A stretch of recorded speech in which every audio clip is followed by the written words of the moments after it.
कुछ ऑफेंसेस जिसमें maximum punishment 7 साल ही है, उन ऑफेंसेस में पुलिस किसी व्यक्ति को डायरेक्ट गिरफ्तार नहीं कर सकती है। पुलिस को एक प्रोसीजर फॉलो करना पड़ता है। सबसे पहले पुलिस एक नोटिस भेजती है उस व्यक्ति को जिस पर आरोप लगा हुआ है, जिसके खिलाफ एफआईआर रजिस्टर किया गया है। उस नोटिस को कंप्लाई करना होता है और अगर वह व्यक्ति उस नोटिस को कंप्लाई करता है तो पुलिस गिरफ्तार नहीं करेगी। अगर कंप्लाई नहीं करता है तो फिर पुलिस के पास पावर है कि पुलिस उसको गिरफ्तार कर सकती है। ये मैं उन ऑफेंसेस की बात कर रहा हूँ जिसमें मैक्सिमम पनिशमेंट 7 साल की है। अगर कोई ऐसा ऑफेंस है जिसमें पनिशमेंट 7 साल से ज़्यादा है, तब तो पुलिस के पास डायरेक्ट पावर है कि पुलिस गिरफ्तार कर सकती है। यहाँ पर नोटिस भेजने की भी ज़रूरत नहीं होती है। लेकिन कुछ ऑफेंसेस में जिसमें मैक्सिमम पनिशमेंट 7 साल की है, उसमें पुलिस जो है नोटिस पहले भेजेगी। अगर आपने कंप्लाई किया तो पुलिस गिरफ्तार नहीं करेगी और अगर आपने कंप्लाई नहीं किया तो पुलिस गिरफ्तार कर सकती है। ये एक रूल है, नियम है जो पुलिस को फॉलो करना होता है। सुप्रीम कोर्ट की गाइडलाइंस भी है। सुप्रीम कोर्ट ने एक केस डिसाइड किया था, Anish Kumar versus state of Bihar. इस पर्टिकुलर केस में सुप्रीम कोर्ट ने ये स्पेसिफिकली गाइडलाइंस दी हुई थी। इस केस के डिसाइड करने के बाद सीआरपीसी में अमेंडमेंट हुआ, सीआरपीसी में ये जो है नियम डाला गया।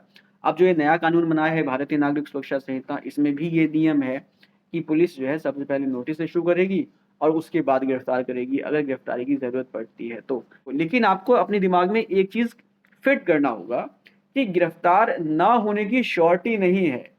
यहाँ पर भी पुलिस के पास पावर है कि कुछ रीज़न बताकर, कोई भी सिचुएशन बताकर पुलिस गिरफ्तार कर सकती है। बहुत सारे ऐसे रीज़न्स हैं, बहुत सारे ऐसे ग्राउंड्स हैं, जिसको पुलिस अपनी डायरी में लिखकर आपको गिरफ्तार कर सकती है। आपने नोटिस को कंप्लाई किया, आप पुलिस के पास गए, इन्वेस्टिगेशन आपने जॉइन किया, उसके बावजूद पुलिस आपको गिरफ्तार कर सकती है।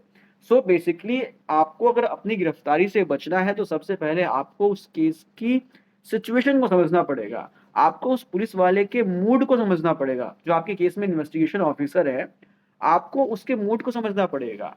आपको ये देखना पड़ेगा कि आखिर वो गिरफ्तार करने की मूड में है या नहीं है। हो सकता है कि अपोज़िट पार्टी से उसके ऊपर प्रेशर हो कि भई गिरफ्तारी ज़रूरी है, गिरफ्तारी करनी है।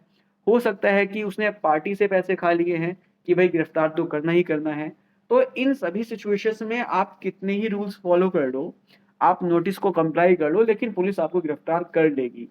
तो इन सभी चीज़ों से बचने के लिए आपको सबसे पहले उस केस की सिचुएशन को समझना ज़रूरी है। और आप ये कैसे कर सकते हैं?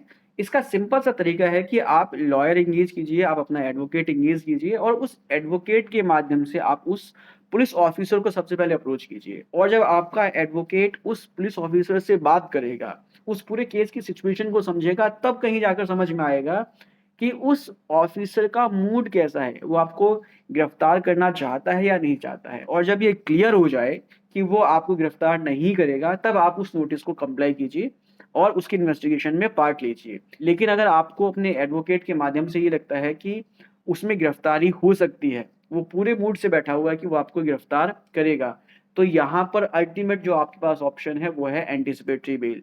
सबसे पहले जैसे ही नोटिस आपको मिलता है, आप एंटीसिपेटरी बेल के लिए अप्लाई करो और कोर्ट से एंटीसिपेटरी बेल लेने के बाद ही उस नोटिस को कंप्लाई करो। सो बेसिकली ये एक फुल प्रूफ तरीका है गिरफ्तारी से बचने का। अदरवाइज़ गिरफ्तारी के चांसेस 100% रहेंगे।